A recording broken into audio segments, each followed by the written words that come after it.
We are an Afro-Caribbean cannabis beverage manufacturer. We started our journey in 2018 on the shores of Ghana. My co-founder, Georgia Wesley, who's based in Osu. We were making underground drinks by night, tech sales by day. Decided, you know what, we're going to come to market in the U.S. And it's been a wild 3 years, and we're excited to be coming back to the East Coast as of October 2021. And so we have drinks in California. We've got Jelly's gorgeous bite-sized cocktails in New York across many wellness stores along Court Street. So we're excited, and we're going to be bringing our manufacturing capacity east as well. So great to be with you. Next, we have Solonje Burnett. Please, Solonje, introduce yourself. Hey everyone, my name is Solonje Burnett. I am co-founder of Humble Bloom. My business partner right there is Danielle Spottish. Hey boo! What we've been doing at Humble Bloom is creating culture and community in cannabis, making sure that it's intersectional and intentionally inclusive. So we work and amplify brands by BIPOC, people of color, people who are differently abled, folks that are LGBTQ+. We believe in the global majority having a seat at the table in this industry or creating our own. And so we do that every day purposefully. We have been in it since 2018, creating experiences that connect people, taking people on field trips to hemp farms and cannabis farms from New York to California, have had residencies here in New York City as well as in Brooklyn. We work with brands to amplify them and help them tell their story and get to the purpose of what they are doing. And we also work with brands outside of the cannabis space. I also am a weed auntie. I grow at home. I am a medical cannabis patient as well, because cannabis is medicine no matter what they tell you, whether it's adult or medical. And so I'm here using it and sharing it as a wellness and well-being tool to connect us to ourselves and each other and the planet. Next, we have a New York State attorney, cannabis attorney, Cecilia. Please introduce yourself. It's so good to be here. I'm Cecilia. I'm a cannabis attorney at Cloe, where I specialize in helping clients navigate the legal cannabis industry in the tri-state area. Prior to joining Foley, I was corporate counsel at Acreage Holdings. And I actually became inspired to transition my legal career to the cannabis space after I underwent treatment for breast cancer. And through that experience, really got the first-hand experience of experiencing cannabis as a medicine, to Solonje's point. So I'm deeply committed to the plant and very excited to see so many faces interested in getting involved in the industry here in New York. And I'm also a Brooklyn Tech alum, which I'm very proud of, so great to be back. Next, I would like to introduce New York City Public Advocate, Jumaane Williams. Peace and blessings, everybody. My name is Jumaane Williams, Public Advocate of the city, one of 3 citywide elected officials, also a Brooklyn Tech alum. I've been pushing for legalization of marijuana for a very long time, I guess before it was popular, as a city councilman. So I'm glad to see that it is happening. I am concerned as that legalization comes, who's going to be left behind as pushed forward. So I'm hoping to do my part to make sure that the folks who are left behind, or the people who have always been left behind, of course, the BIPOC over the community. I also want to make sure I focus on black community as well. Sometimes that gets used, leaving some folks out. I just want to make sure I say that. And last but not least, I'd like to introduce Mailk Yoba. My name is Mailk Yoba, and I did not get into Brooklyn Tech, so I'm feeling some kind of way. But I'm a storyteller, serial entrepreneur, and Chief Strategy Officer for Black Booty Cannabis, founded by Roz McCarthy. If anyone's been in the space, okay, y'all know what's up. So Roz started Minorities for Medical Marijuana. We've been friends for about 25 years, and I've been hiding on the sidelines waiting to jump in when it wouldn't, disrupt my pristine public image. But being in the give a fuck business as I am, I give a fuck about a lot of things, particularly those things that disproportionately affect us negatively. So any place or space that I can occupy to bridge, build, and connect dots to provide equity and access for folk. That's my get down for the get down. And last but not least, I would like to introduce the owner of the space, Cloe. I just wanted her to address everyone. This is a Black woman owner of the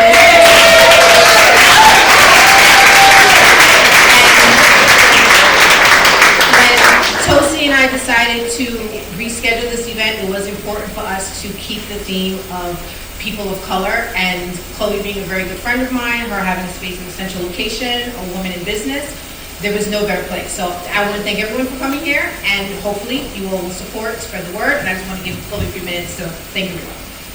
Woo! Thank you. Thanks, Mailk. Just put me on the spot, that's all right. Thank you everyone for coming out. I'm Cloe. Welcome to Chloe's Corner. This is a space for entrepreneurs to thrive. We are launching our incubator and accelerator program to give people of color and women the tools and resources and funding that they need to excel. Especially in a new field like this would be a perfect place for all of those who need that type of business consulting and branding to come here. And again, we thank you guys for coming out. If you are interested in any of our services, you can take a flyer in the front. And thank you guys again.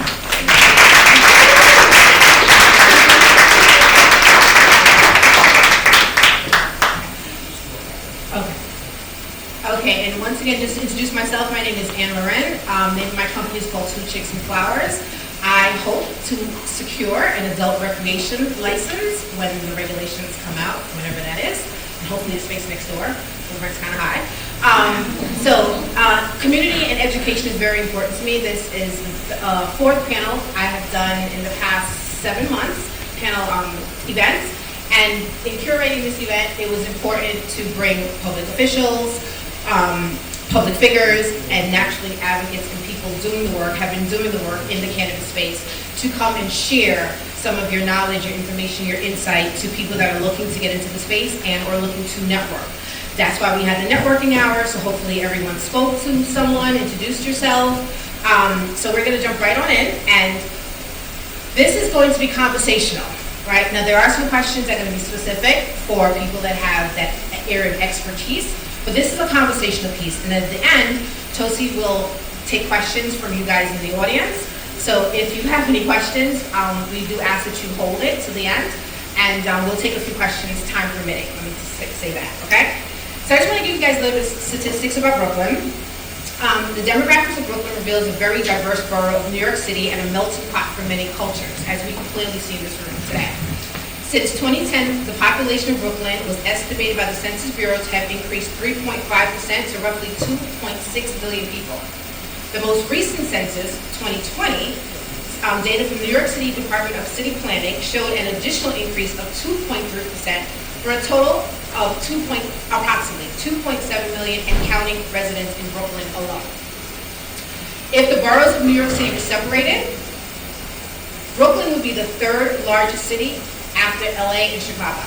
So Brooklyn is a big deal, okay? All right, will we all agree? Brooklyn? Yeah. Anybody not from Brooklyn? Okay, we welcome you, we welcome you. Okay, welcome you.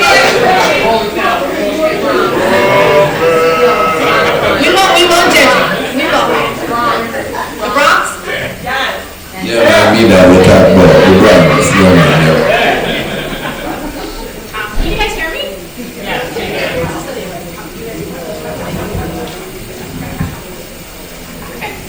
Let's start, because we're going to start the conversation.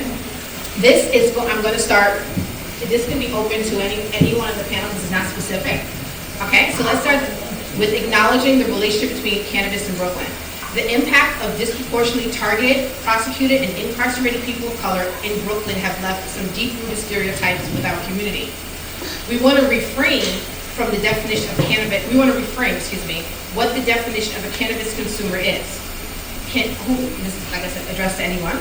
Can you speak to a time when you challenge stereotypes associated with cannabis plants? Anyone like to address that? Any type of stereotypes? Yeah, sure. I can jump in. Go ahead. So as someone who underwent cancer treatment, as I mentioned, during that time I used cannabis to help me with anxiety and sleeping and pain. And although I had consumed it recreationally, that was sort of the first time I really realized the power of cannabis as a medicine. And through that experience, my family and friends who, were uplifting me and supporting me during that time and seeing me use cannabis, it kind of clicked for them too, especially my West African parents, my Nigerian parents, that, it's, and not to say that there's anything wrong with just consuming recreationally, but I think, a lot of credit does go to the medicinal marijuana movement for showing that cannabis does have therapeutic and wellness benefits. So I think through that experience, that was one sort of way I was able to destigmatize it. Okay. Anyone? That was stereotype? Would you like to spell? So I'm first generation Caribbean American.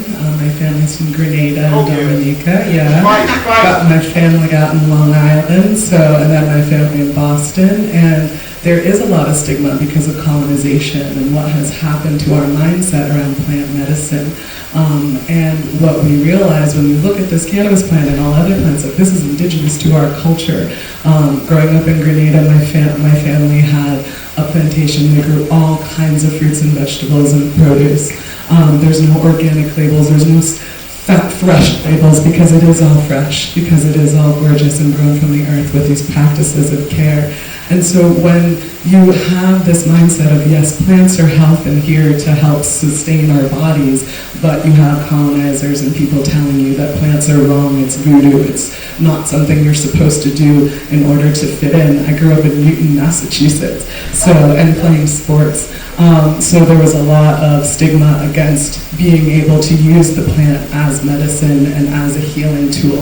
And I think now I've really been able to flip it and incorporate and amplify like BIPOC practitioners and wellness space, from Qigong to meditation to breath work, and making sure that people understand, just as you incorporate these mindfulness practices, using the plant, growing the plant, understanding it. It's like almost plant sexuality. How do you have this connection with this plant? How do you understand how it grows? This deep-rooted energy that you're exchanging as you're growing and caring and loving for it. And if we could look at it in that way, I think a lot of people would shift their perspective from one of harm to one of healing.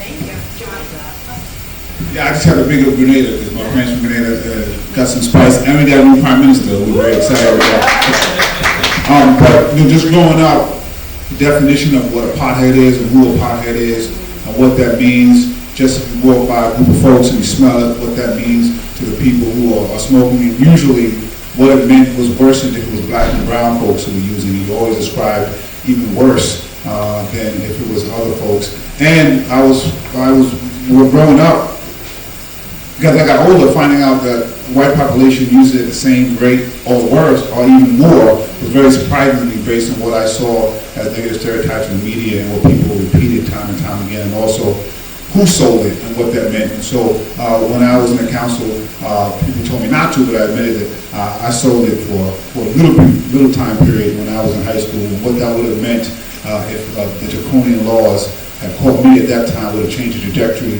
of my entire life. And so just trying to reframe who uses it, who sells it, and what it meant at those times. Yeah, I have to echo that. I love this panel is Caribbean. My family's from Barbados, so shout out to the Caribbean. I love you more now than before. I didn't listen. So, I'm in love with this. Okay, so all that to say, being an operator in this space with a licensed product is deeply personal. My uncle was deported from this country for drug sales. He wasn't granted safe passage. My undergraduate degree comes from Fordham University, and I was offered more weed there by white men than my entire life growing up in the 90s. Brooklyn. So I say all that to say, having first-hand account, knowing that there's different rules for different people in this country, meant so much more to me when I grew up with the stigma that my entire family could seriously be affected because I'm first gen, because I'm the only person in my family who holds citizenship for a certain period of time. So because of that, destigmatization for me is personal from a business lens. We're bringing brands and pulling them from the underground to be competitive against those with the big MBAs and those who have deep pockets to throw at this industry, and to really punch above our weight class and teach as many of us as we can do the same.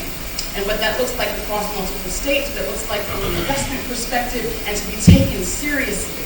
And to not see us as a threat, but to see that our brands are here to be competitive, and for you to bring your best game, you're bringing ours. Snap, snap, snap, snap, snap. Wow. Like that passion. No, it's real. So the question that you started with, I think, was when did you break the stereotype? I had heart surgery last year, and I was in the hospital, and I had a whole bunch of gummies before I had my surgery, and I had quadruple bypass. So I've used that as an opportunity. If you have any heart disease in your family, you can look at me and I look fit. And I thought the same thing, but that gift from the ancestors. So specifically, if you have C-reactive protein or lipoprotein little a, please make sure you get scans. Echocardiograms, the stress tests are not enough. If your grandmama, your uncle, your sister, because at 53 years old, I did not expect to have that. So needless to say, once the angiogram revealed I had significant blockage, they immediately admitted me. And so I was having a good time with the surgeon, Nigerian cat, up in Mount Sinai. And I didn't ask. I just, it's not you. You are not the one. That's how people find out. You don't have to worry about this one. No. So, don't go there. Don't go there. So it was fun to watch his reaction, because although he's an incredibly talented surgeon, Dr. Ani does, heart transplants and artificial hearts and all that. He looked at what he had to do for me as pretty minor, relatively speaking. But he wasn't aware of the medicinal property. And so he was kind of freaked out when I told him that I actually had a whole bunch of gummies before. And he said, "Why would you do that?"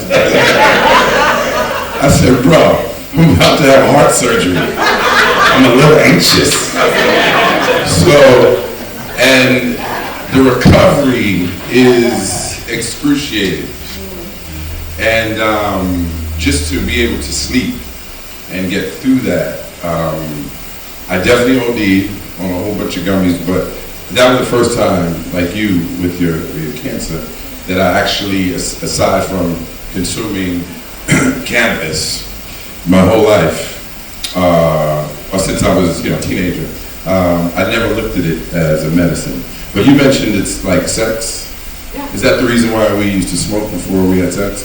It helps. Different terpenes, all interacting, yeah. Yeah. Because the young person, you didn't know why. He just taught you how to smoke. He's like, yeah, I don't know what you're about it. You did not go to the crib without a condom and a bag, a dump sack, because you're young old enough. So yeah, we kept. You too. She's like, I'm still doing it. I'm high right now. And you're about to have sex. Stop looking at me.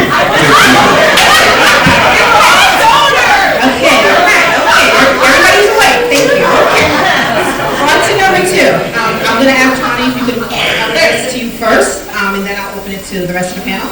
On March 31st, 2021, adult use cannabis was legalized in the state of New York, as most of you will probably know. Immediately, adults over 21 could possess up to 3 ounces of cannabis flower in public, and adults could also smoke in public, wherever tobacco use was permitted. There aren't any licensed adult use recreational cannabis distributors in the state, which means a lot of the weed that we smell throughout the streets of New York is being supplied by the legacy market. Sorry. For those who don't know, more cannabis is consumed in New York City than in any other city in the world. Okay? Jumaane? Here we go, here's the question now. How do you think or believe we can transition legacy operators, or in other terms, those operating in the black market, for their contribution to the cannabis culture?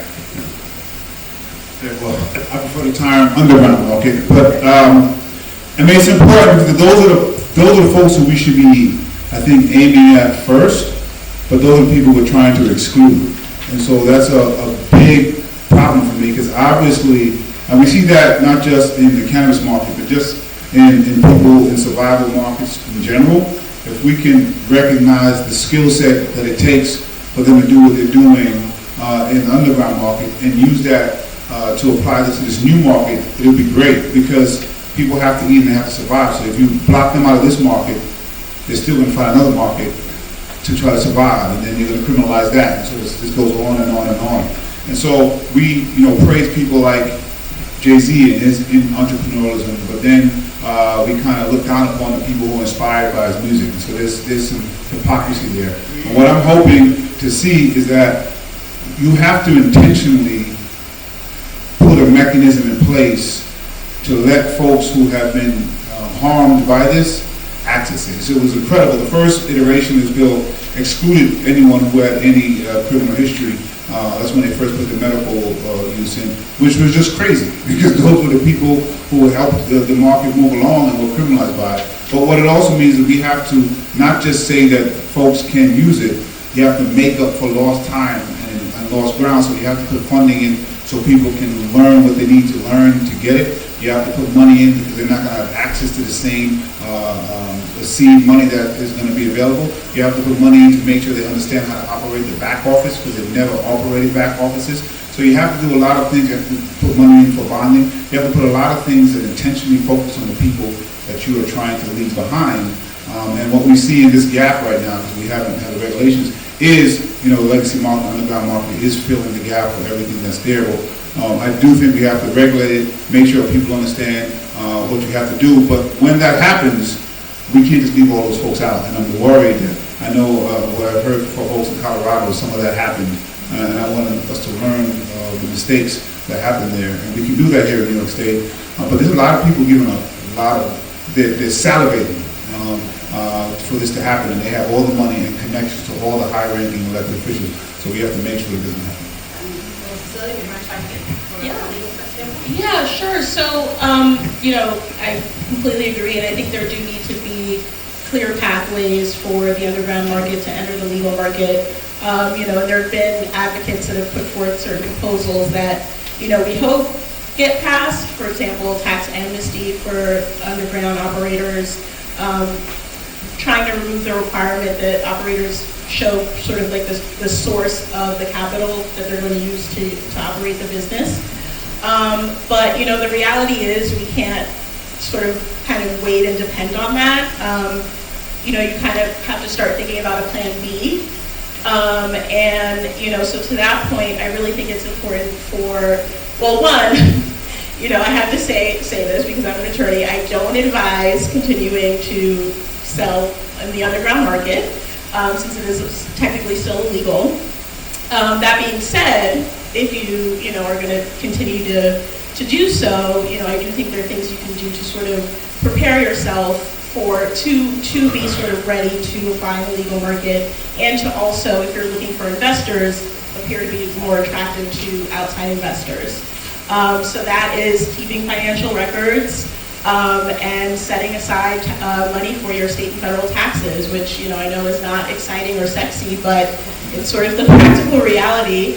So that's one aspect. And then on the other side, if you are kind of looking for sort of options that are legal, I consider creating an ancillary business that could allow you to operate legally and, sort of develop, and when I say ancillary business, I mean related to the cannabis space, that can demonstrate that you are active in the space in a capacity that is legal. There are also opportunities, and I'll talk a little bit about it more, for mentorship opportunities with some of the operators that have already been licensed. And you know, people might scoff at that, you know, like, especially if you are in the underground market and have a lot of experience already. You might even have more experience than these people who already have licenses. But, you know, at the same time, you can still leverage that as something that demonstrates legal cannabis experience for the purposes of your application. So that's just something to keep in mind. I'm just going to say that there's strength in numbers. And so to the extent that there are 4 or 5 of you even in this room with a fantastic idea, you coming together, forming an LLC just to get started, and coming together as a united front with a portfolio of 3 or 4 things that you haven't called a brand yet, 3 or 4 quality products that solve a problem, whether it's inside the body, outside the body, and everything else in between. You come together as an LLC, form this entity, and start thinking about, well, can we afford a space together? Thinking about cash flow, thinking about money. What do we need right now? I can tell you what I said earlier. I was very serious, and I literally put my money where my mouth is. And so my family has 136 acres upstate New York, and we're talking to the state right now saying, listen, anybody who's been in the underground, who has had phenomenal products that just need the light of day to be respected, to be given a license and opportunity, we want to create a canvas for that. And so we're one of many other black companies that are doing that. And so you find us, look for us, seek us out, because there's some phenomenal spaces, just 3 hours north of New York City, of people who want to create maker spaces for you. So don't think that the state isn't committed to that work. It's just a matter of asking the right questions. And so really coming together as United Front. And I can tell you, for traditional markets, this is one of the few industries where there's still an appetite for that. Where I can see you as my competitor, but even as competitors, we can still raise the tide because our ships are rising together. So that's where we're kind of headed. Can I just add one to that? You may say it, but just remembering that, you know, point of sale is only one aspect, and there's so many other places that you can develop your expertise or you already have to this industry. So I know a lot of folks sometimes focus on the selling and point of sale, but there's so many other aspects that we have to make sure people understand that they can get into this industry, because everybody else is already looking at those aspects. And that don't require licenses. Yeah, definitely the ancillary market is where it's at. We work in the ancillary market, and we're figuring out how to transition now into something that is plant touching, and we're developing a product. But we're going to be talking to Tiffany. But I think talking about what our regulators have done to this point, and I think we need to be realistic for people who are plant touching already, who are in the legacy and underground market. They missed the boat. This was an opportunity to be radical and do reparations. This was a time to actually give ownership of land to Black people who deserve land to grow this crop. And instead, they gave it to like 200 white dudes upstate. I'm sorry, that is not, like, affirmative action literally helps white people first and white men first, always. And that is what's happening upstate. And I'm sorry, a 3-hour trip for a Black person from the inner city is like a whole other nation you're traveling to. Let's be realistic. And most of these guys who are growing up there have not smoked or touched this cannabis plant in that way. They are not interested. And when you imagine this like heavy-handed education and mentorship to Black and brown folks coming from white dudes who actually don't know what they're doing, hello America, is that not what we've been doing from day one? So that for me is a major problem and a missed opportunity. And to now be giving out to those who have a previous cannabis conviction an opportunity for retail space and earmarking fictitious money that hasn't even gotten into a bank account yet for people to open retail spaces. Again, I'm sorry. So you're gonna be paying, some other person is gonna be owning the property that you're gonna be making money in, hopefully. Like, we have to look at what's happening in other states, and yes, this industry is trying so hard. Kudos for trying, but we've been trying for a long time. And I need more than trying. I need them to actually listen to us and make a difference so that we have opportunity for generational wealth, so that we have opportunity to grow and bloom and prosper in New York before everybody from everywhere else comes here and takes it over. So to add to that, I would just say a couple of things. I think it's important, anytime we want to manifest things, it's important to hold an intention and to hold it firmly and not let the noise distract us from what we're doing. And that's just true for anything in life. And I think for those of us that have been disenfranchised, it's easy to say, well, they, them, but at the end of the day, I have found myself, partly because of my profile, in these spaces with decision makers who are working on the policy, on the board side, OCM specifically, and also with the office. And so there is an intention to make sure, as folks have already said, across the ecosystem, that there are opportunities, that this space was a dispensary. Somebody has to do the HVAC, someone has to do the lighting, someone has to do the plumbing, someone has to do the marketing, someone has to do the legal. And so, and you, I mean, you're not even a consumer, right? And you're positioning yourself as an entrepreneur, holding these events, creating your brand, putting yourself in front of folk. And so I think you represent the exact type of thing that we could be doing to make sure that we can get down for the get down. And so that's a huge one, is that there are those opportunities, and there are black folk that look like us, and I'm having these conversations with the decision makers, and that is their intention. And so I think that just vibrationally, right, we hold that intention, and you know, that's worth something. I was just on a call with a major white-owned cannabis company that is positioning itself to be the biggest in the country. They're raising $26 million on the call I was on today. Minimum input was $1 million. And I'm listening to these dudes. They could have been selling oil. It could have been pork bellies. It didn't matter because it was about the math. And so, you know, Black Buddha Cannabis, we're raising 2.5 right now. And so the scale and the difference in that conversation is significant. That other organization is backed by billionaires. And so I think that, again, back to the intentionality, as long as we continue to, I choose to move like water. So whether it's in the storytelling aspect, whether it's sitting with policymakers, whether it's working on the real estate side, whether it's working on marketing, wherever I can use my expertise or learn, I think that's just prudent for anybody that calls themselves an entrepreneur and anyone who calls themselves really in search of equity, because it's about that education as much as it is anything else. Thank you. Okay, move on. Brooklyn has played a major role in various aspects of American culture, including literature, cinema, and theater, as well as being home to the Brooklyn Academy of Music, and to the second largest public art collection in the United States, which is housed in the Brooklyn Museum. Was that really? How would you like to see the future of cannabis culture evolve in Brooklyn and more broadly in New York?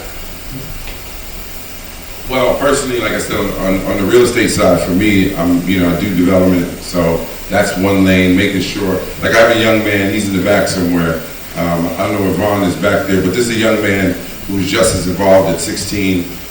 He pled with the judge to say, hey, if you don't lock me up, I can be more useful in society. And he was about 16, 17 years old. Now he's 30. He's one of my little proteges. We're working on a film together that I'll direct, he'll star in. That's one thing that we can do, tell these stories in as many ways that we can, whether it's, like I said, the commercials, whether it's films, whether it's documentary or short form scripted. I think it's important just to continue to find as many ways to tell these stories. Jumaane, how do you foresee cannabis and tourism playing a major role in New York City within the next 4 to 5 years? First I want to say that, black folks and black communities are very capable of doing things. I think about the lotto. Black folks used to run the numbers and did it quite well, and the government took that, and the numbers still get run a little bit, but not as criminal, and they took it, and the money doesn't go back, right? And so I respect the intentionality, but I want to make sure that the actual thing happens. And so, because it's important, I don't think that white-owned companies are going to let go of ownership and allow black folks to own it. And so that's important to me, that we make sure we set up something that is, because I can see tourism and everything grow. I saw Brooklyn grow and leave black folks behind. So we went by Atlantic Yards. That was supposed to be fantastic for the city. I saw Hudson Yards, supposed to be fantastic for the city. It was not fantastic for everyone. And so I'm just very concerned that we're pushing forward on the things that I think can benefit everyone, not only benefit some. So I'm happy to like have tourism and all those things come back, but I'm not happy to have the people who helped build this borough or this city be left behind. So we intentionally have to meet folks where they are. Also remembering that usually when government is reaching out to these folks, it's not a good thing. And so they may not even be open necessarily right off the bat. You have to have people who can speak to folks in a language they understand to explain to them what's going on. That takes investment. And so that takes some time and some intentionality to actually do that thing, put an infrastructure in place to do it, put some money in place, and fund people who can speak to that. I haven't seen that mechanism be set up yet, so I'm hoping that happens. And also, these are things that we should be, teaching young people in school, teaching them about what's happening. Marijuana is a plant, but botany or marketing or whatever it is, these are things that we should be teaching our young people in school. We're not, and we're not really teaching them, I think, things that they can really benefit from when they come out. But it's a whole other conversation. No, to your point, look, I got into real estate development 15 years ago because some black folks gave me a seat at the table. I created something called a Real Estate Mixtape, which is a documentary series about my journey to do my first commercial development deal in New York. That is actually going into DOE. That is partnering with the Department of Youth and Community Development. Why? Because growing up in Harlem, being born in the South Bronx, living in Brooklyn like you, seeing the transformation, but we don't have the information. So that's what I mean about the intentionality. No one asked me to create this art and take it into the schools, but it's mission work, right? I said earlier, I'm in the give a fuck business, and I mean that. It means anywhere there's a space to occupy and to be a bridge, we gotta do that. So that's what I'm choosing to do. So if you are in the legal profession, if you are in marketing, New York City, you work for the city, for the state, right? For the government. You know that there are pockets of capital and opportunity. If you look at the New York City org chart and just see all of the different agencies that exist in the city, see what it is that you do, and you can pursue those opportunities to provide a service. And sometimes it is directly in places like DOE or Department of Youth and Community Development, and build those relationships so that we can teach these young people. Because if we don't do it, no one else is. There's a reason why real estate development is not taught in schools. There's a reason for that. I just came from a meeting, as of for instance, Frederick Douglass houses in Harlem. If you live in NYCHA, the bylaws of NYCHA say that the tenants can actually run the properties. You wouldn't know that because no one will tell you that. So there's a program right now called RAD that's offloading 62,000 public housing units to private development companies. If we don't start the development companies, we don't get to play in that space. That's low-hanging fruit property management. So is the intentionality, and it's the yes and. Everything that everyone's saying is yes, yes, yes, and we have to do all of these things simultaneously if we're serious about closing this gap. Because to your point, Jumaane, ain't nobody gonna give it to us. I snuck up in that call today. I did it because my homegirl works for the company, and she happens to be a black woman. And they were only reaching out to their friends and family. And so she said, hold up, I have some people that I know that should be part of this conversation and have an opportunity to get ridiculous returns. I'm talking in the 25-30% returns on an investment. And because she's there as a black woman, that $1 million threshold was reduced to $50,000. So if anybody got some capital, they want to invest, well, Black Booty Cannabis first. If not, but no, the windfall by Q1 of 2023 is going to be $300 million. That's one quarter's earnings. So, I'll have you after the buck. So, there you go. Yeah, sorry, if I could just make one other point. Just to sort of kind of reinforce the importance of education, I also just wanted to talk about it from the perspective of seeking outside capital. Given that these licenses, according to the MRTA, they're trying to issue 50% of these licenses to social equity applicants. A lot of these moneyed investors are looking for partners to help sort of boost their odds of getting a license. So they could be looking for you And these are very sophisticated investors who, have a lot of experience in structuring deals to obviously their benefit. While I think it's ultimately on the state to make sure that there are protections for less capitalized investors who are entering these partnerships, it's just very important to start educating yourself now on those sort of kind of business transactional potential partnerships, just so that you're better equipped. And, even though they're bringing the money, I just want everybody to realize that what they're bringing to the table and how valuable that is, because, you are the culture, you are the brand, you legitimize the business. So don't undervalue yourself when these investors come knocking at your door. And the last part is Tiffany. How do you foresee the New York City restaurant industry supporting cannabis-infused foods and beverages within the next upcoming 4 to 5 years? They already are. I'll say that, again, one minute CBD and food is illegal, next minute it's not, next minute it's gray. Like, at the end of the day, if you create space in these rooms with lawmakers, decision makers, remember, many of them aren't building these businesses. They're looking to you for those insights. So remember, getting into this space is political. This is what it is. So get ready to roll up your sleeves and start having the conversations. I'm a wonderful attorney with you. But all jokes aside, from a hospitality as a general matter in the space, it's amazing. Culinary is a wonderful gateway. In Shoki land, we call it the chasm. It's the people we call on the opposite end of the spectrum who are the nevers, those who will never touch cannabis a day in their life. And they won't. They'll be stigmatized until they die. On the opposite end of the spectrum, you have those who are called high tolerance, those who can have 100 milligrams, 200 milligrams a day function, those who are obviously having medical ailments that have to be healed and dealt with. In the middle, that chasm, are people who are curious. It's a massive market. And those people are confused. They're looking for brands they can trust. They're looking for people to show them and refer to them what brands make sense, what products they should be using. And brands like us, brands like those in the room right now, are helping people through that chasm. And hospitality is a wonderful gateway. Now, food, from what it looks like from the culinary experience, can look at all kinds of ways. So in 4 to 5 years, you're going to be seeing, the supermarket experience in many of these dispensaries. You're going to be there looking at, keto-friendly bites, and you're going to see, global ingredient trends and Impossible Burger infused with cannabis. Like, it's the reality of where it's headed. And we as consumers drive that. So wherever we are and the demands that we have, the market will meet. That's why, if Republicans were into blast racist, I'd be one, because I do believe in small government and big, capitalism. The market will humble you. Which is why I tell people all the time, don't waste too much time on the logos and the website. Just throw your fucking product out there.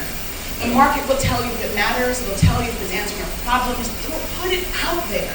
And so culinary is a beautiful place to start with that. And these restaurants are going to have, if many of you who are already on the scene, but if you know, menus are already vibrant and alive.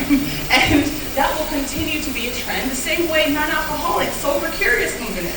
Look at every restaurant right now. 4 years ago, you couldn't find a gorgeous non-alcoholic cocktail. Now they're charging you $18 for a ginger soda. So at the end of the day, this is a beautiful space. In 5 years, to be just as sophisticated as a typical night at 11 Madison or a gorgeous dinner place. And for those of you who are culinary specialists, those of you who are in the food making space, look at traditional industry, because they're about 5 or 6 years ahead of us.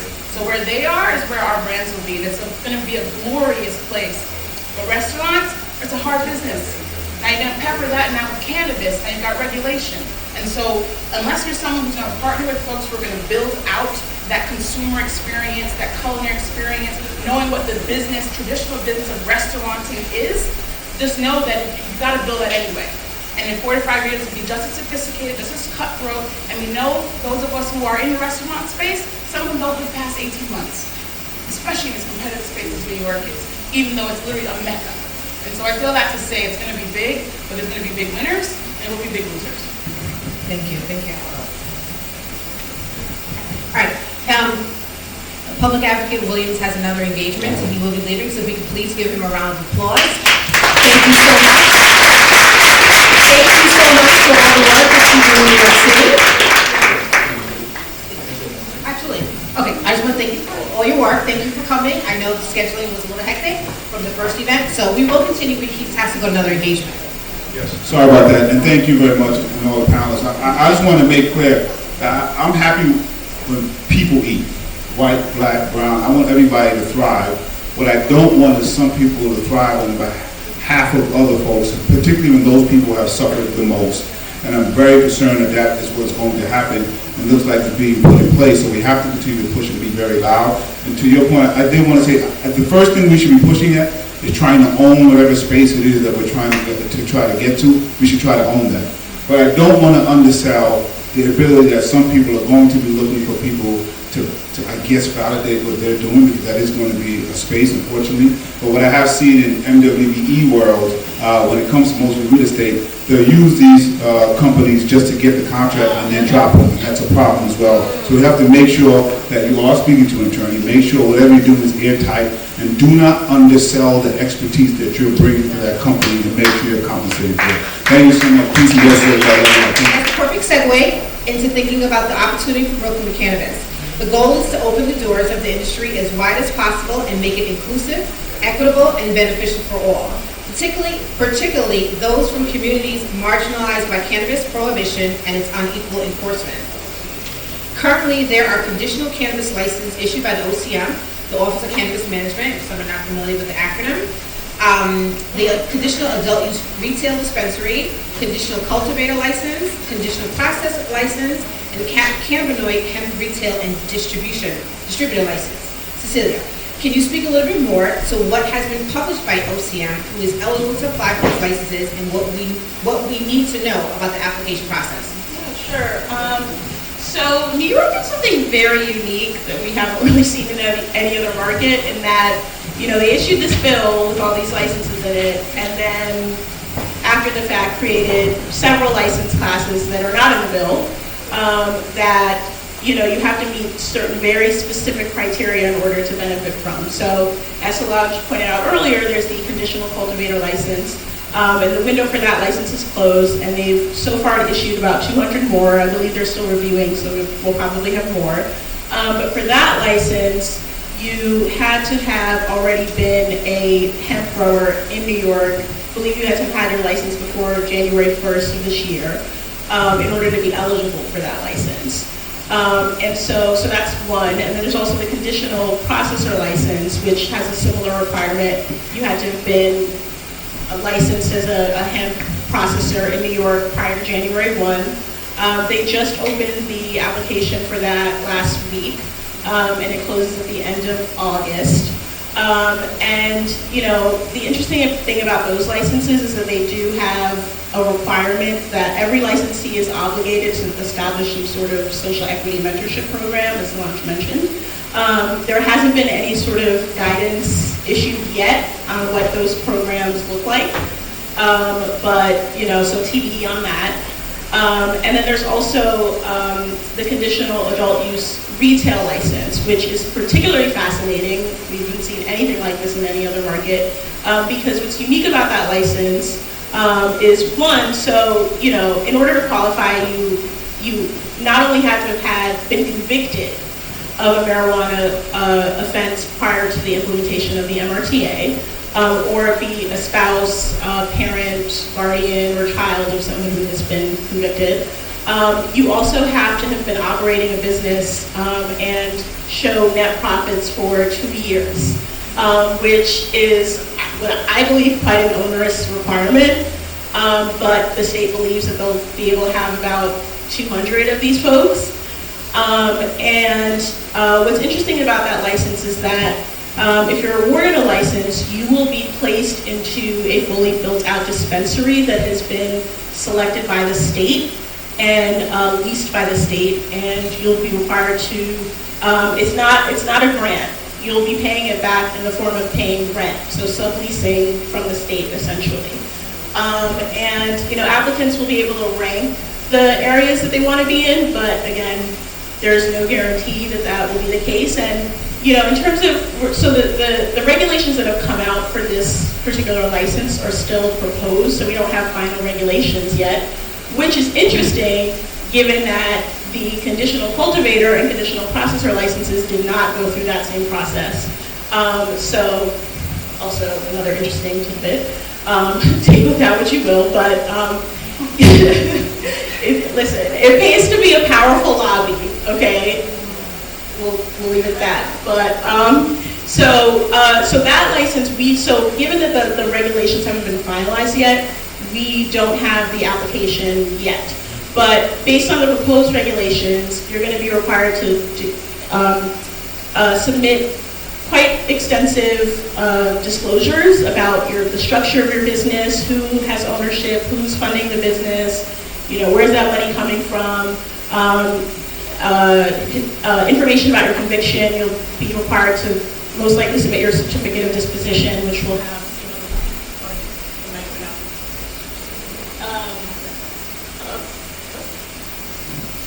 all right, I'm just kind of going to use my Nigerian voice.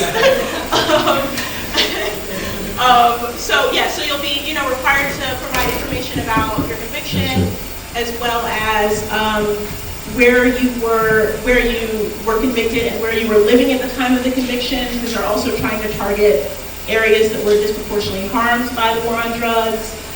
So it's quite a fascinating license, but I say all that to say, so, even though these conditional licenses are limited to, particular people who meet certain criteria, there's still going to be plenty of opportunity for licenses with the general licenses that are still going to be coming out. It's just that those licenses that I just mentioned, they'll basically be the first to market in New York. So it's very interesting. I mean, in a lot of other markets, we've seen that the medical operators are usually the first to undergo adult use. So, in that sense, it's good that New York hasn't taken that route, but, at the same time, it is pretty limiting and targets a certain population who will be able to benefit from, getting to market first. But, again, there's still opportunities coming down the line. So that's kind of where we're at in terms of licensing in New York. Can I say something about the real estate? No, but on the retail side, a lot of people are opening up little pop-ups thinking that they're going to get grandfathered in, but they're going to get their feelings hurt. You can see your point. There's a metric that the state is using to determine what are the most ideal locations. So, for instance, if you were on the north side of the Barclays Center, as a for instance, right? There's a metric that they're using based on foot traffic, obviously how close it is to subway, schools, what have you. Thank you, brother. It's like the Price is Right, man. It's behind that painting. So it's a little bit of chicken and the egg, because people are like, I'm gonna rent this, like you said, you wanna rent this spot next door. That may not fall under the ideal location, so I would just caution against that. And you mentioned lobbying. Well, the presumption is that those that have gotten the fact that the cultivators didn't have to go through the same process, that potentially there was a lobbyist group that was doing that. There are a lot of people who are taking advantage of the hopefuls out here, saying, pay me money, I'm going to lobby to get your license. So you got to be wary of that, because that's really not the way to go. So those are just two things to be cautious about. And in terms of the intention of the real estate, and Jumaane said own the real estate, what the intention is, if I own this building and I'm not the one that is applying for the license, the owner of this building has the potential to be in a 49-51% partnership with the person that owns it. So there are ways that folks are really being thoughtful about this. Now, it still has to get into the regulations, but, passing the law, but that is what's part of the landscape, just if that interests you. What's that? Partnership. Yeah, to your point.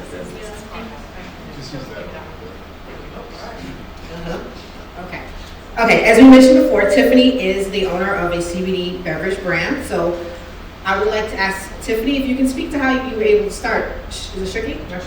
Shoki. If you can speak to how you were able to start it, because I believe you started in California, correct?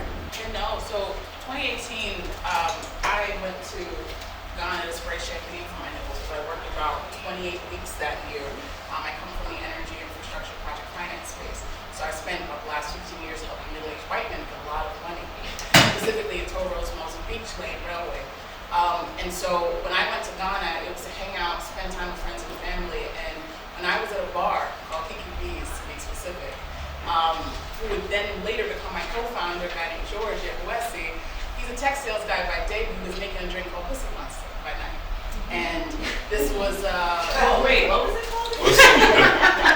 so with that said, these drinks, it wasn't about the beverage itself, it was about the community it created. And I was watching the room, and I fell in love with the energy. You got to see, and at this particular bar, it was a bar, an underground bar, where it had, if you know, hospitality menu. And this drink was on that menu, and there was artists who came from Kumasi, Cape Coast, various towns, Volta region. They would be putting their music out and battling, like how we do in Brooklyn. When you go to any of those underground reggae parties. And so I was enthralled because as a Caribbean American, I just felt so connected to these people in such a different way, and all galvanized around the drink. And so when I got off that plane, I'm like, George, man, you're onto something. I'm not calling it Pussy Monster. So what do you want to do? How do you want to do it? And so, I'll say it wouldn't pass the trademark, patent trademark office. So all that to say, what ended up happening was we came together and said, all right, well, what's New York saying? I'm like, well, New York has an underground. Let's see what they think about the flavors. All right, well, we went to a few parties, did some fancy stuff, did some not so fancy stuff, and said, all right, well, where can we get licensed? Can't do in New York, the year's 2018. All right, well, let's head to Denver. Got friends there, let's talk. We got laughed out of boardrooms. I'll tell you those companies offline. And we were talking about, listen, drinks are it. Whoa, whoa, whoa, baby girl, baby girl. Flowers came, drinks are going nowhere. It's gonna be a margin space, don't even waste your time. Get into flower. And I'm like, I saw it on the continent, don't tell me your foolishness. So what ended up happening was we headed down to Nevada. At that time, there was a bill called SB 450, and it was allowing consumption lounges, again, hospitality space where you can actually taste, drink. It was placed a moratorium in 2018 because all of the alcohol czars in Nevada who control Nevada said, whoa, whoa, whoa, we don't know what this cannabis drink can do to this market. Let's pause on it. And so, we ended up in California in 2019. And by sheer chance, sitting at a bar, licking my wounds, we had another meeting where we were rejected. A man said, yo, I like what you're doing here. I want you to meet somebody. He has some space, you're gonna have to roll up your sleeves, get into the real estate side, you're gonna have to be out for the kitchen, but you can figure out how to license it, you can figure out how to make it, and then you gotta figure out how to get it out to the streets. Good luck. And that began the journey in 2019. And so it's been a long journey. And so when we came online, in the height of a pandemic, when the freaking lights were on and the kettles were working, it's February 2020, and guess what? The world shut down. So we're like, all right, God, I hear you. This is it. Let me take my black ass home because I'm tired. What ended up happening is that we found a distributor because if you study alcohol, everyone here knows cannabis at this point, you have to go through distro to get to retail gets to the people. And so California is still a shit show to this day, but there's a vibrant culinary community in NorCal in particular. And so we hit the ground with a little duffel bag, talked to maybe 20 different distributor partners. What we were looking for was the fit where they're not just dropping a box at the dispensary, they're talking to the owners, they're talking to the consumers, and they're helping becoming a sales arm for us, every place that me and my team can't be. And so we found one family with that. They were a legacy, 4th generation growers from Humboldt. And they said, we're gonna come online, and we know what your story is, and we got you. So to Lee's point about intention, rejection is just a part of the game. You lick your wounds, you keep fucking going. That's it. Because if you see it, it's attainable. It's already yours. You just have to go through the steps to get there. You already have it. So everyone telling you no, this means they're not gonna be on that journey. They're not gonna be in that journey. They can't be in that ship with you. That's okay. And so all that to say, that's how Shop became online. And by October, we were awarded, best cannabis beverage, blah, blah, blah. California leads to the state, still the best tasting beverage in California. They can't find us because guess what? We ran out of money. And that's relative because when you look at check the numbers, you realize your margins are so tight. And then, well, do I keep throwing out the money pit to say we're a brand or do we pivot? stay with the vision, but don't be afraid to stay agile. So guess what? We turned our cocktails into bite-sized form to just get back into New York. So now we're working 2 states and keeping it rocking until the money comes. And so I say all that to say I'm transparent. It's hard work. It's what we call the long suffering for those of us who are Christian. At the end of the day, you're in it to win it. So what that looks like for you, don't give up. And that was just one avenue of manufacturing. But you still got to deal with insurance, you still got to deal with distribution, you still got to deal with where you're going to make it, you still got to deal with the shelf life, people, marketing, consumer, all of it's there. But as so long as you have the idea, you have enough of a team, and you're willing to stay open and say, listen, what I don't know, I need you to help me figure out, you'll get there. So that's just what they said. Thank you, thank you.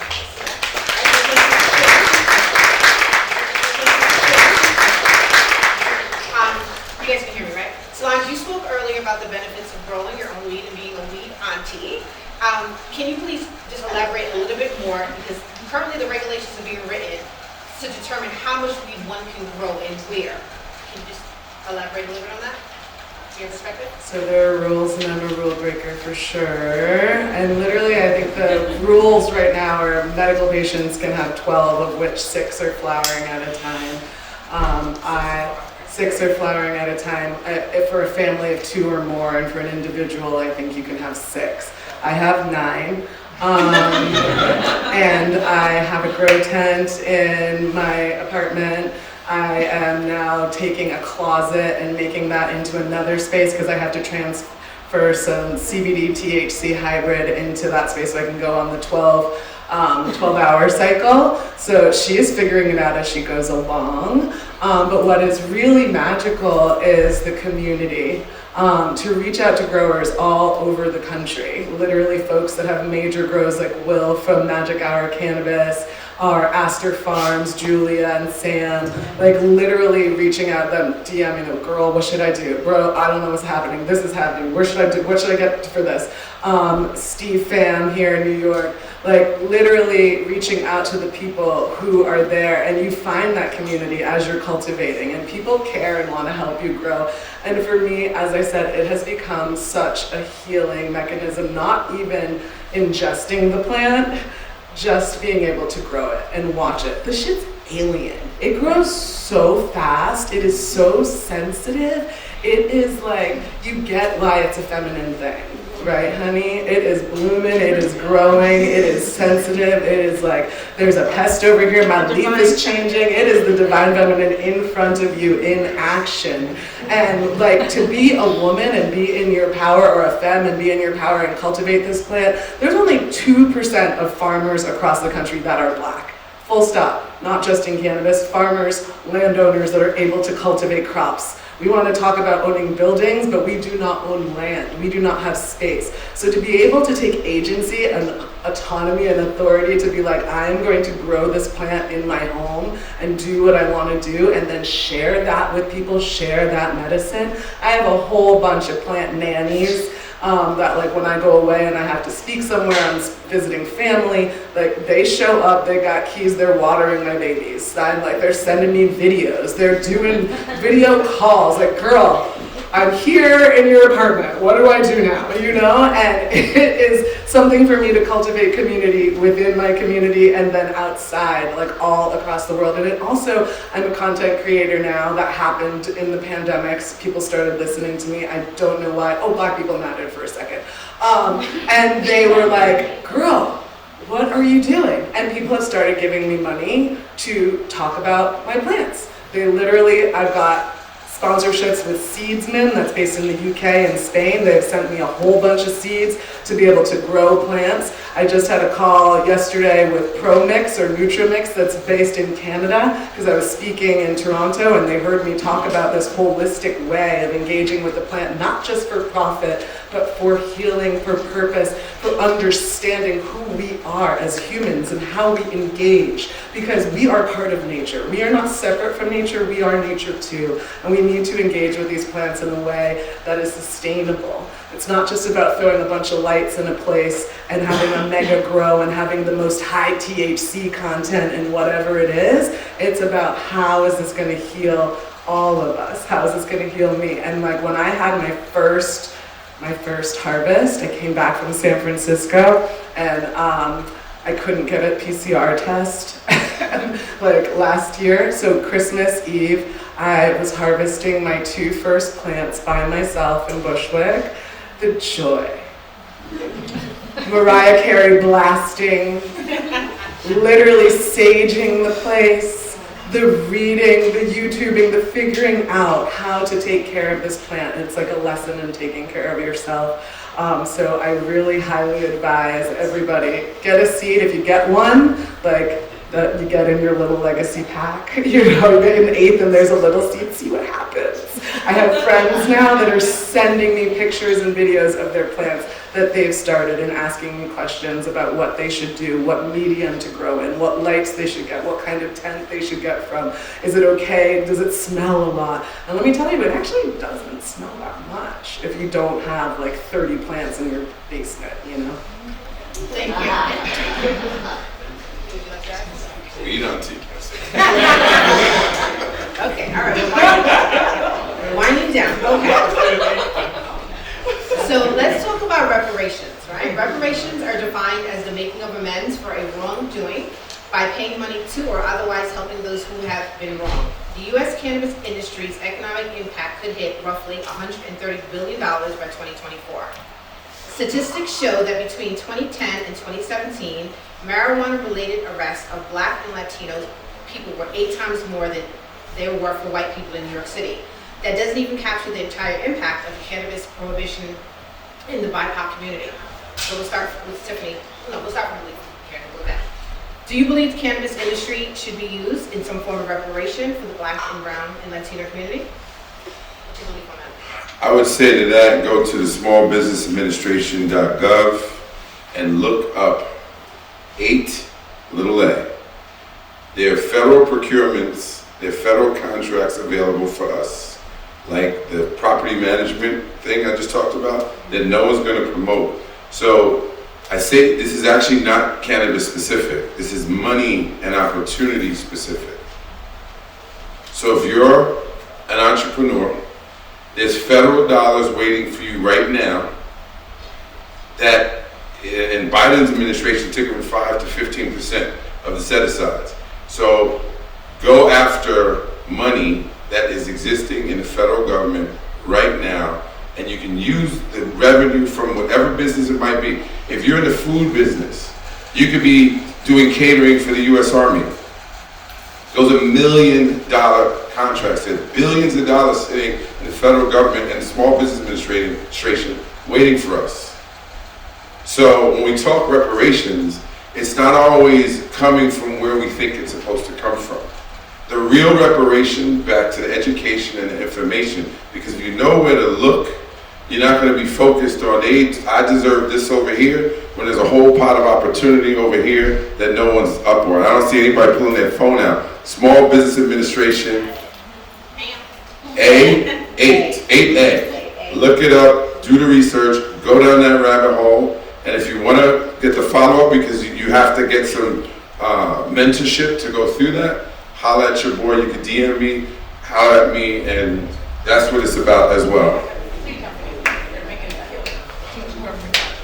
Anybody else want to add to that? You believe in reparations? I mean, yes. Yes.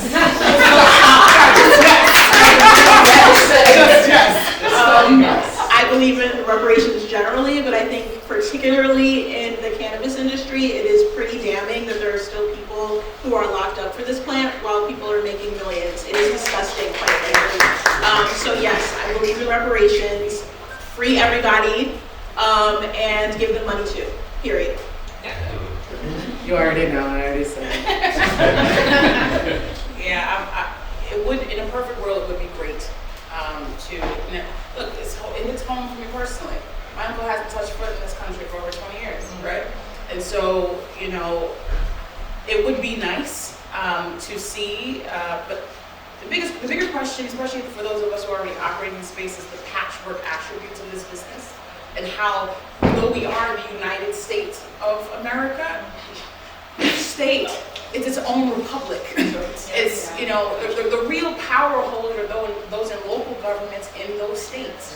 And so not only are we dealing with the national issues around racism and availability to access to all types of resources, we're also dealing with the subcultures of these various states. And it's such a complex conversation of how we get there and why every other ethnicity has seen change in that way beyond, and so why it's so hard for Black people to, specifically in this country, is to Malik's point around, well, what else is there, what else is available, because those who control the language control the conversation. We're not at the table, and unfortunately, it's on our money. We consider, what does it say on the dollar bill? One nation under God, like in God we trust, like literally so until we have, again, real wealth to bring to the table, to leverage, and to create these opportunities for our people, that's when the conversation gets serious. And we see other groups in this country doing just that. And so I say that to say there's some fantastic organizations that are working toward that end, creating voices and pools of money that support our groups. But again, that's when reparations will come, is when we're literally looking at $1 million pools that are devoted and streamlined dollars to businesses that look like ours. And so, to Malik's point, they're doing it in other industries, but are they marketing it to us? Are they telling us about it? You know? So this is where that mentorship and that hunger, that drive, and that clear vision comes into play. So it'd be nice, but we gotta get that vision and dollars up to be taken seriously. Great. Okay. Final question. Can you go back to the okay. Final question. How do you believe we can continue to break barriers within our communities, such as Brooklyn, New York City, to further normalize the cannabis plant? For example, churches, community leaders, workplaces, schools, healthcare. I'd say during service, you can roll a great joint, you know. I have kid. I think the normalization comes when we're looking at, you know, we're not stigmatizing a Black mother and removing her from her family because of her drug use, right? I think it comes from, you know, the policies that we are, again, we have to be in the rooms. Like, we have so many people in our community say, I don't do politics. You're living it every single day. And so I think, you know, how we normalize it comes down to how we decide to show up in our communities. I show up because I go to the meetings. Those of us who are entrepreneurs, we're doing business, we're engaging. What is it that you want to contribute to society that represents you? And that's how you show up for this industry. Because I'm a cannabis user. There's some people who say, I don't know, like a typical, what the fuck is typical, right? Stoner life that's a stigma. That's also part of the stigma that our government funded for the last 30 years, right? And so I say all that to say, you keep showing up. I got a joint in my bag. Yes, Grandma, I understand what's going on. Do you want an edible? That's how you show up, because our success isn't tied to how we look and how we move. It's really, how am I contributing to my community? How am I adding value to my family? And yes, I happen to smoke weed too. Solonje? She's on it. And I mean, honestly, everything you said and like making it normal within every place you go. I mean, everywhere you go. I just came back from Massachusetts visiting my family. I'm sitting on the front porch talking to my mom and dad smoking a joint. You know, like 6 years ago, that would never happen. It was like the family, the cousins would go and do their little thing on the side. But now, and it took my mom, and in Massachusetts it was legalized before here in New York, so they already know, which my mom would never touch it. She is super Christian, she is not for it, but it took for her to have pain management issues, and me to talk to her directly about one-to-one balances, about this is not intoxicating, about this will help with your lower back, this will help with your arthritis, this will help with, like, these are things you can do that you don't have to smoke, you don't have to, just talking about different intake methods, making sure that they understand what compatible plants, like showing them that is a plant. Like, I'm talking to my mom, I'm showing her my plants. I'm like, look what I'm growing! You know, it literally is an opportunity to have real conversation about your health and well-being, about connection to yourself, about spirituality, about sexuality. My sister, oh, she's gonna hate me, but literally, she had a baby like a year and a month ago. I am the queen of like popping a sup. You can pop it in your butt, you can pop it in your pussy, you can put some oils on. This is excitement. Let's get titillated and tantalized with your mans and that, honey. You know, like, there are so many ways we can utilize this plant that's for everyone, and there's not just one way. So for me, it's being an example of using it in all the different ways. I'm not just an edible girl, I'm not just a smokable girl, I'm not just a CBD girl that's doing it when she's doing yoga. Like literally it's all of those things and some. And I'm putting like lotions on my face, and I'm putting like salves on my knee. I was an athlete who played sports and have the worst ankles and knees, you know? So it's like, how can you find each demographic? And that is literally what we do at Humble Bloom too. We create experiences that reach you where you're at. So like, if you want to get into the industry and you don't have the funding for, you know, being able to create a product or hold down a space, or don't want to get involved with a predatory lender or some dude that's literally just using you for the melanin that you have in your body, like, find ways to educate your community. Are you in church? Go to church, start helping them, start talking to them, like, bring it to your community, become the authority with them, be that person they trust. And show off and have a good time doing it, you know? Like, from my music years, I think about being out on the streets with these like European rock dudes and having all of them doing coke and like MDMA and acid and all of these things, and I'm in the band with them and they would look down on me for smoking weed. I'm like, bro, your brain is fried. And you're gonna call me something, you know? The stigma, the stigma, the stigma. I will smoke weed every day. I will pop it in my pussy. I will do whatever I need to make sure everybody knows that it's a plant. Yeah, giggle. Why are we so scared of our vaginas? Like, come on now. Adults here? It's so odd. Vagina, pussy, all the things. Only just a word. So, like, honestly, the giggles that we're hearing here, like, if we can't even talk about pussies and popping subs in them, like, what is everybody outside doing? They have no idea. We're the curious, we're the experts, we're here for the culture, but we're actually terrified about talking about things that have any amount of stigma. And it's because we have been persecuted for it. Because we don't want to be labeled a hoe. Because we don't want to be a drug dealer. Because we don't want to be all these things. Well, guess what? I'm flipping that. This is education and opportunity to activate and educate your people and show them love. I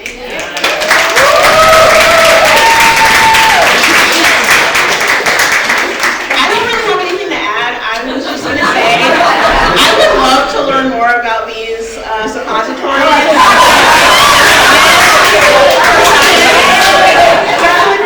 But not only for sex, like I really use them for my period. I have fibroids and I had to have a myomectomy. There are so many things that have to do with the transitions of our lives and the stages from young to old, our mental health and our physical health, our uterine health and our penile. Like, there are so many things that this plant can help with. So have fun and explore.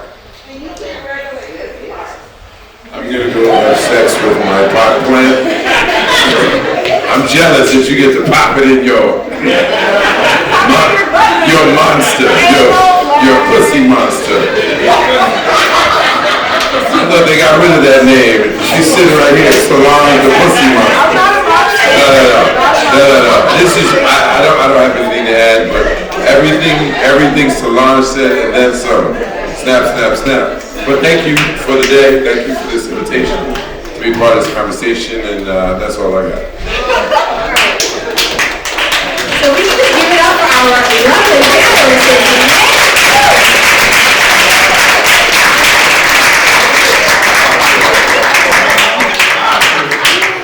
We're going to open the floor to some questions. We do ask that you keep the questions a question because we are, running on a little bit of time. And Tofi's going to host the question component. So I just wanted to say thank you to Tiffany Yard. Everyone give it Tiffany.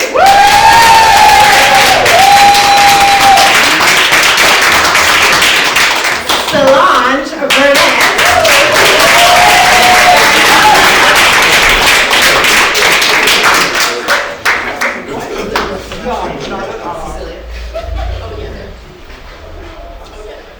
Cecilia, already? Oh, yeah. Sorry. Oh, yeah, right.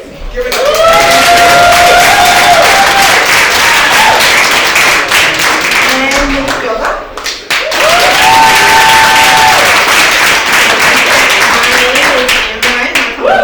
Two Chicks and Flowers. The two is spelled out TWL. Chicks and Flowers. And I just want to say thank you for everyone that came out, and we hope to have more of these conversations, and hopefully you guys learned a lot, especially from Solonje. And you guys can share, spread the word. It's very important when we have these type of events, we have sponsors, it's important when you guys post, when you share, to tag them. The only way that we can get free stuff or get people to come on board, especially in an industry like this, is if we support. Naturally, the house that we're in, Chloe's Corner, she spoke at the beginning, spread the word. That's the only way that we can have, because not many places are cannabis friendly, because they assume once they hear the word cannabis, people are going to be inside smoking, all the stigmas. So it's very important that when people are, come out to talk. This is a free event. It was designed that way purposely, because there are other events out there that people charge a ridiculous amount of money, and I'm all about business and about money, but this particular to me is important because I believe information and education and knowledge is free. We can open a book or we can show up and listen. I make infused vegan food as a side hustle, primarily cupcakes, dips, and sauces. Could use advice, guidance on how to level up. Would love to provide a boutique pop-up experience. Thanks. Anybody have anything to add to this? It is, some of these questions are anonymous. It's by somebody named MJ. MJ? Okay. Hey, MJ. Hey. Hi. Okay. Shout out to MJ. Love the Okay, show. shout out to Shout out to all the makers. I invite two things because, it's expensive, scaling. And that's where big money goes, right? Being able to service 500 people to 500,000 is a whole different ballgame. And when you're starting out with cupcakes, sweets, honestly, for a pop-up, I would stay on the side of trying to build a base. Because you're gonna need consumers anyway. Make them uninfused and decide to add an icing topping where they can infuse it themselves while you educate. You build a base. And that's in the absence of being able to say, now if you have $100,000 sitting in the bank, then I say, let's have a conversation. I can tell you exactly where to go to start to think about what recipe looks like.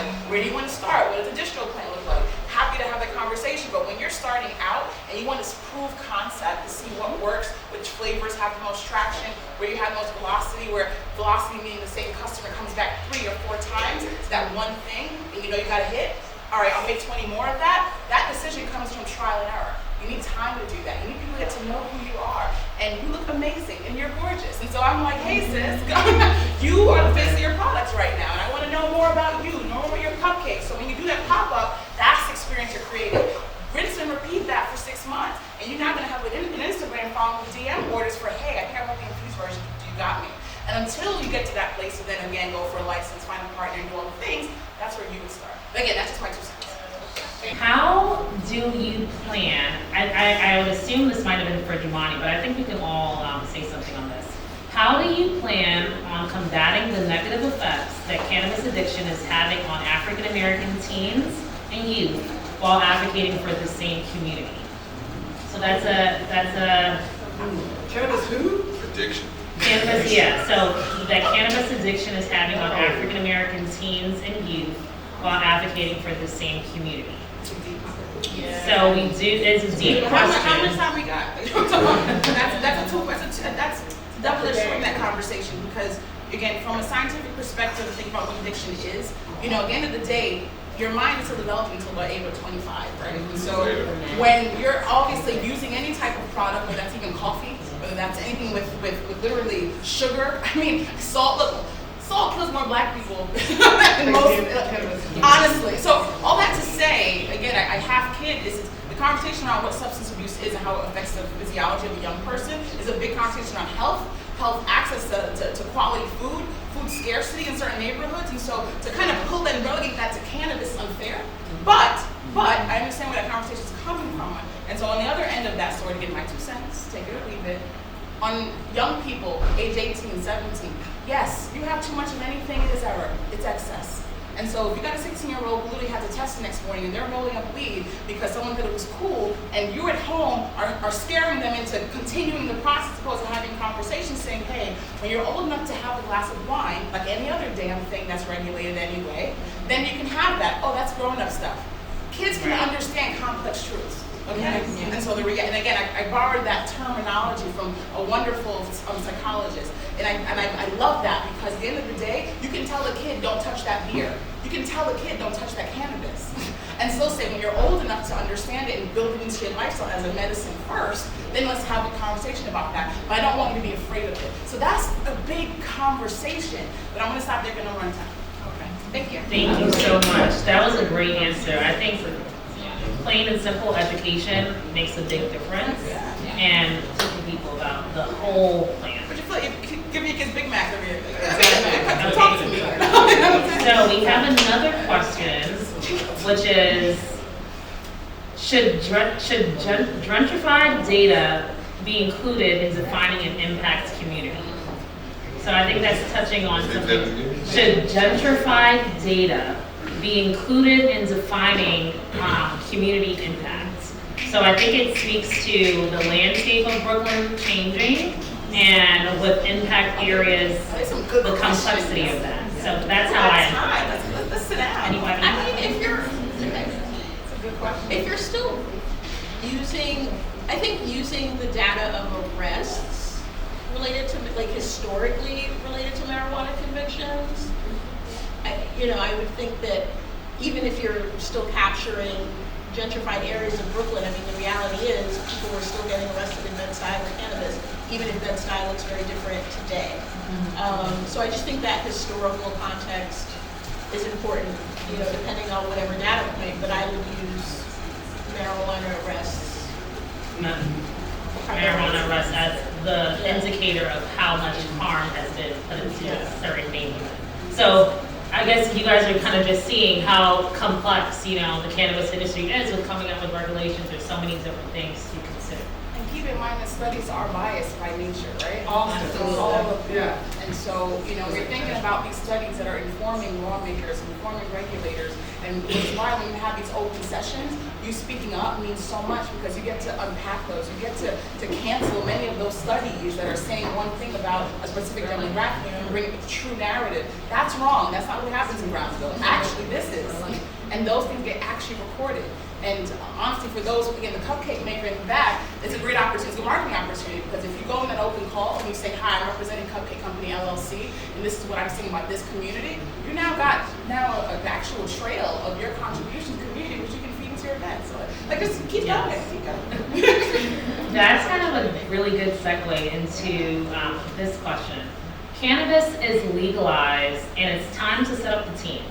How can we go about finding talent in the space? LinkedIn is too whitewashed. I mean, that's biased, but it's a little funny. I like LinkedIn, actually. I found quite a few connections there, but I do want to hear from other people.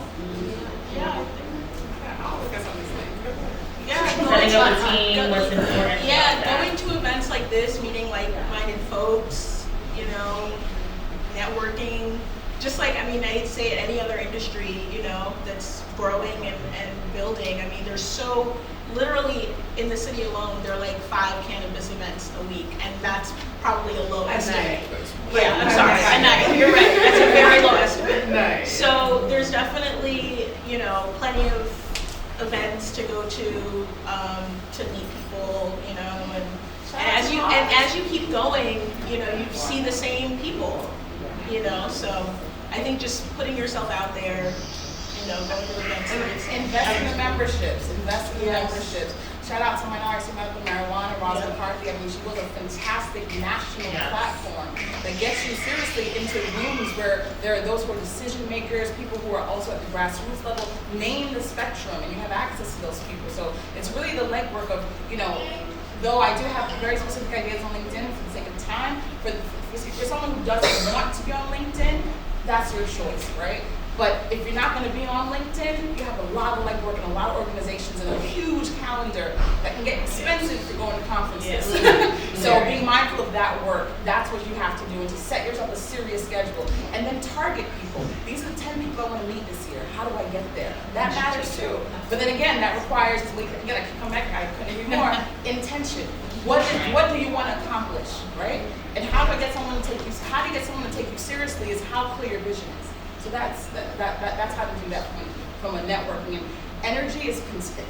You can attract the right people when you're intentional, you're laser focused on what it is you want. That's reality. Just show up, but it can get expensive. So one other thing. One thing that we do is we're constantly in this search mode, where we're reaching out to specific individuals and having 15-minute sessions. We've been in the industry for 4 years now, and we will target people and just be like, hey, can we have a call?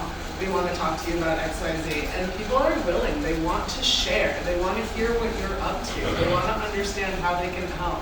The one thing I will say about the cannabis industry is that it is really a community when you find your people, and people want to help. So find those folks on LinkedIn or on Instagram or on TikTok or wherever, social media. People respond to those DMs. I definitely have had people reach out to us. That's how we sometimes get vendors for our experiences. You know, people are reaching out. Put out a call. You know, folks will respond. That is really great. I mean, just a little anecdote, that's how me and Anna actually met, through Instagram. So it can happen. We have a full event going on right now, so the beginnings, you know. If I can just ask that, everything they stated is accurate for the person who asked about LinkedIn. And I believe Tiffany touched on it earlier. This is a business, and there's two parts to this, the business and there's the political part. That's why when I've constructed these type of panels, and when Tosi and I decided to do it, we always include someone from the government aspect to lend something to that. Because if you do not understand the business part, the marketing, the accounting, the retail, the compliance, and you don't understand the politics, what's going on from the upper, the higher beings, that's a recipe for disaster. So LinkedIn is a great tool to meet people, but you have to do a little bit more than that, just like they stated, with social media, the marketing, networking, going out to meet people, because you have to educate yourself, because this is not going to be something where you can just set up shop and sell cannabis and sell weed. It has to be regulated, it has to be tested, the packaging has to be in compliance. There's a whole list. There's like a memorandum on the OCM's website that outlines everything. It's like a law document. If you've ever looked at a law document, Sign up for updates right. on the OCM. There is, the information is out there, but just keep in mind it's business and politics. They're getting married together to be successful. That's what you're going to need to marry to be successful, especially now in the beginning stages of the industry. While we are talking about the Office of Cannabis Management, I do want to just make an opportunity to let you guys know there is public comments happening on regulations that are coming out from the Office of Cannabis Management. So I believe, I heard someone quote this, and don't quote me, but I believe the last comment period only received, I think, under 150 comments. You know, New York has millions of people, so we can all be doing a lot better job of actually writing to the Office of Cannabis Management of things that we want to see updated or our suggestions, because they do want to hear from us as well. So there's information about that in the digital educational booklet as well as the website for OCM, so just want to make sure I plug that in for you guys. We are nearing the end. It's 8:52, so let's just keep going for now. So, do you believe, this is a little bit loaded, but do you believe the guidelines are set up to prevent BIPOC people from being in the forefront of the new legal movements, or truly set up to help new sellers thrive?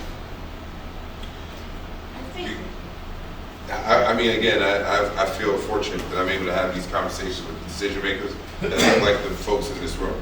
And that's the intention, to get it right. So, you know, the one thing that OCM is not good at is marketing, right? Mm-hmm. They had job posting like as recently as 3 months ago. There was still like 200 job positions they needed to fill. I've been on Zoom calls with them saying, let me record this Zoom call and let me push that out. Because they keep saying things like, we want to do things differently. And I'll say, well, people should be aware of this conversation. Because as you're building the plane, as you're flying it, there's an expectation in the community that things might actually be further along than they are. So if you're transparent, that's also a way of doing things differently. Doing things differently should be true for every step of the way. Unfortunately, folks get busy, they're doing their thing, they're focused on what they have to do, and they don't always think like a storyteller. And so that's certainly a place that I've been insistent on being present in, to help tell these stories and pushing it out, because that's not what they do. They're not in that business. So they don't even understand how something as simple as posting a Zoom call that we're having could be effective for people. So know that. So we have to be really proactive on this side to do what you said, sign up for the news, the updates, and, you know, go to the website and be really diligent. Yeah, and to add to that, I definitely think the OCM has a transparency issue. You know, and maybe I'm optimistic, but I think with the bill that we have, which, you know, quite frankly, is the most progressive cannabis bill In the country. You know, I think one thing that is promising is the fact that they haven't implemented license caps. That in and of itself is a really, really big deal, because in markets where there are license caps, it's extremely competitive, and, you know, the money players come in and swoop them up. So, you know, I think that there are other things that I think, you know, are promising. You know, but we have to stay on top of them. You know, you have to advocate, you submit public comments, go to the meetings. They do have, you know, public meetings, and, you know, make your voice heard. And you know, hopefully we'll see when the regulations come out. You know, and I don't know. I'm optimistic, just based on the bill, but, you know, the regulations will be the true test, and obviously implementation. Yeah, I just think the squeaky wheel gets the grease, right? Like, you were talking about the guys upstate and how they all got this push. It wasn't like they were a block. Like, they came together and they advocated for what they wanted to see for them in their best interest. It's not necessarily a lobbyist, it's them coming together. And yes, they're a lobbyist too, but they decided to do it. It's much harder for us to organize because there are mechanisms in place that actually make it so that we cannot. But we have to find ways for us to organize and be awake, aware, and activated to make the changes we want to see in the regulations as they roll out. Like she said, comment period, I'm sure everyone's glazing over and you're like, what is it, who cares, like what email, OC boo, but like you have to, or you will not see what you want in this industry. Currently, there's like a marketing proposal that's been put out that is so restricted and so prohibitive and so whitewashed and bland, and it is so boring. It is not New York. It does not reflect the multifaceted, creative culture that we are. And if you want to have some boring, single-colored boxes or something similar to what you see in Toronto with just like huge warning labels in a black package that has absolutely no brand but just your logo in the tiniest little place like that, that's what you're going to get. How do you know what's a black brand? How do you know what's a white brand? How do you know if it's sun-grown? How do you know if it's grown in a dispenser, in a multi-states operator's huge facility and it's all like B and C buds? You have no idea because we're not paying attention. And if you're asleep, you're not going to get what you want. So we need to wake up and be activated to get what we want in this time, because this is the time. It's not going to happen afterwards. It really is not going to change afterwards. It's going to be like what they're doing in California now, where they're shifting and tinkering and twinkering and trying to, oh, let's take away the taxes now, let's do this. Oh, yeah, now we're going to have consumption allowances. Well, everyone is failing. And this is the reason for me that I do not want to be first here. It's a shit show. I'm like, get your license, hope to see you in 18 months, as you said earlier, because it is not, it ain't right. So, and we're not advocating for what we need because we're not looking to the past and what's happened in other states to educate us as individuals, not them, because we can't blame it on the politicians. They don't know. They really are new to all of this. This is super new for them. I don't blame them for this. And then but if we want to advocate for what we want, we've got to do it now. This is the time. And if we're asleep, we won't get it. And just to wrap that up, one thing, shout out to New York on this, because it has to go down as a New York corporation operating in California, right? For the last 2 years, we cut our teeth there. We saw a lot of companies come and go. We're holding on, so to speak, and trying to manage 2 different coasts at the same time. I can tell you that with New York in particular, they aren't even trying to, they've already seen other states get it wrong, trying to compete with the legacy markets. So the question was about, you know, are they making room for those who are, again, disproportionately affected? Are they making room for that? Is it truly happening? Well, guess what? New York is saying, you know, we're not even going to cap the licenses. We're actually going to have a lot of open calls. We're going to roll these licenses out. Yes, we may fail, but we're going to fail forward and create competitive markets. Other states can't say that. And so New York isn't even trying to do it, because guess what? New York's underground is sophisticated. It's not to be fucked with. That's the reality of what it is. California's got their own energy, Nevada's got their own energy, Maine's got their own energy. And so with that said, they're creating a legal space that doesn't have to think about that in a way. Our job as the brands, our job as the operators, is to give our consumers a reason to stay in the legal market. all right? And that's what New York is creating. Yes, it may feel coordinated, but that's the effort and the opportunity they're giving us that many states did not. And I work in California, so I know that there are states that have not. And so those of us who can hold on, those of us who can fight the good fight, again, the long suffering, fine, we'll stick around. But what about those who had amazing products that died in 18 months? Amazing, gorgeous products because they didn't have a state that supported them. New York is trying. And I'll say that. Thank you. Thank you. That was a wrap, guys. Thank you. Thank you so very